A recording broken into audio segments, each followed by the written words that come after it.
Aí você chega lá no seu cliente, faz a instalação de uma bomba em um poço artesiano ou algo parecido com isso. O seu cliente te liga e fala assim: ô eletricista, chega aí, olha só, o disjuntor está desarmando. Já aconteceu isso com você? Bom, eu me chamo Everton Moraes, aqui da Escola Sala da Elétrica, e aí o que acontece?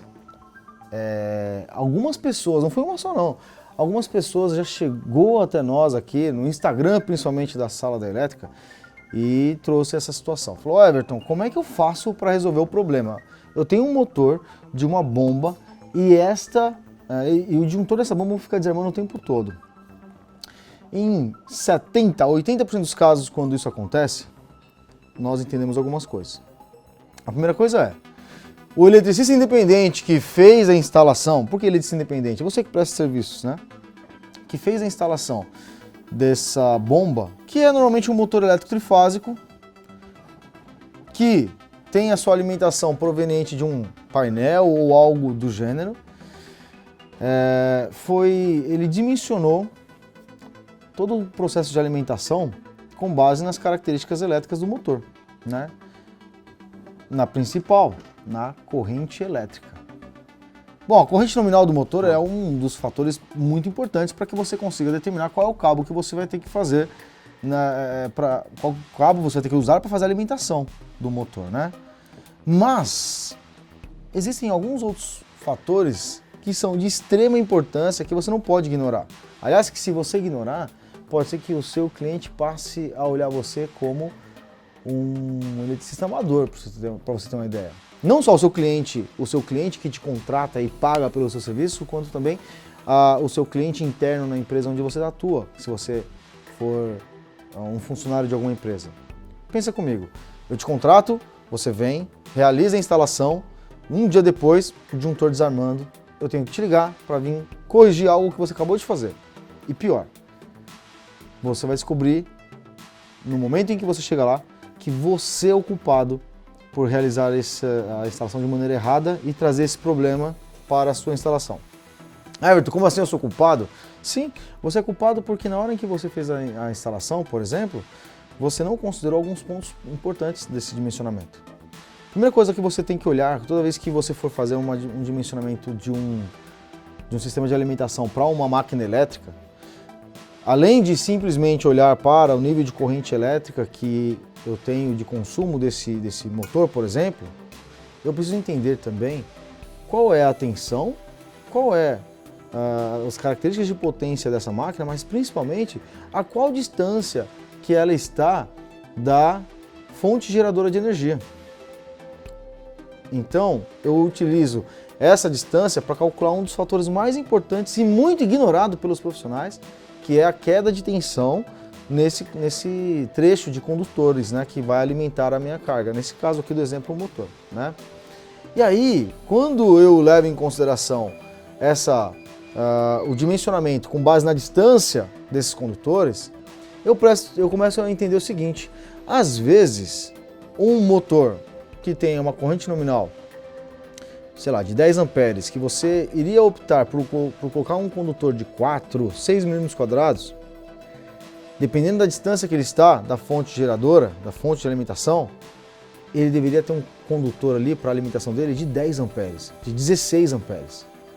Everton, como assim? Sim, teve um caso que nós pegamos de um dos nossos alunos que trouxe uma situação dessa, e os cálculos com a queda de tensão, as características elétricas do motor, a tensão de alimentação versus todo o processo de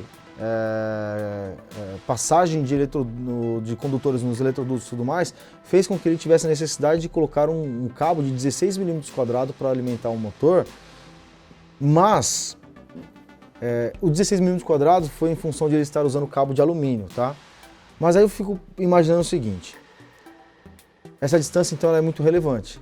E ter 1 km, por exemplo, de cabo a ser passado não quer dizer que eu tenha 1 km linear de distância, de fato.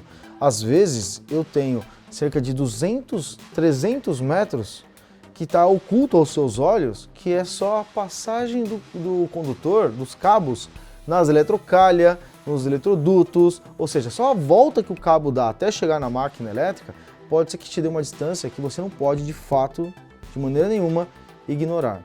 O que acontece, na verdade, é que se o condutor ele está com a bitola mal dimensionada, ou seja, está mais fino, ele vai acabar sendo visto pela corrente elétrica como uma resistência à passagem da corrente.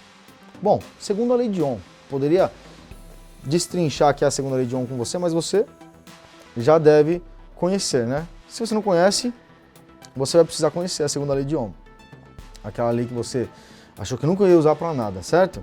Mas é claro, a gente vai usar a segunda lei de Ohm aplicada à queda de tensão em um condutor para que eu faça a alimentação, então, de uma máquina elétrica como a do exemplo de hoje. Ou seja, então eu preciso considerar não só a corrente nominal, mas eu preciso considerar também a queda de tensão no condutor para que eu descubra qual é a bitola do condutor. E é óbvio que se eu estou encontrando um condutor, eu preciso saber também um quarto elemento, que é qual o material desse condutor. É cobre? É alumínio? Qual é o material? E aí sim eu consigo ter um discernimento maior sobre qual a bitola do cabo, qual é as especificidades da minha instalação. E aí você vai ver sim, às vezes um disjuntor de 10 amperes com um cabo de 10 milímetros nesse disjuntor, isso em função dessa distância e também da especificidade da aplicação. Claro que eu dei um exemplo aqui do cabo de 10 amperes, do cabo de 10 milímetros para a circulação de 10 amperes, mas teríamos que fazer cálculos, como você vai aprender, por exemplo, dentro da nossa certificação Sala da Elétrica, onde você tem lá toda a parte de dimensionamento de chave de partida, você entende a parte de máquinas, comandos elétricos e manutenção.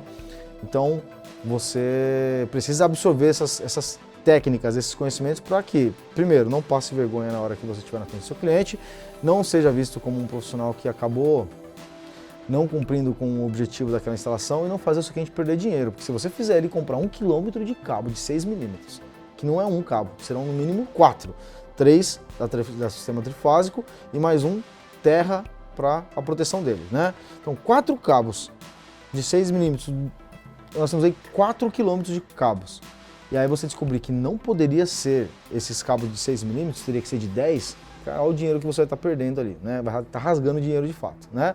Então fica atento nisso, tá bom? E aí eu faço convite para você também, claro, se você quiser conhecer a certificação Sala da Elétrica e todos os nossos produtos, a hora é agora.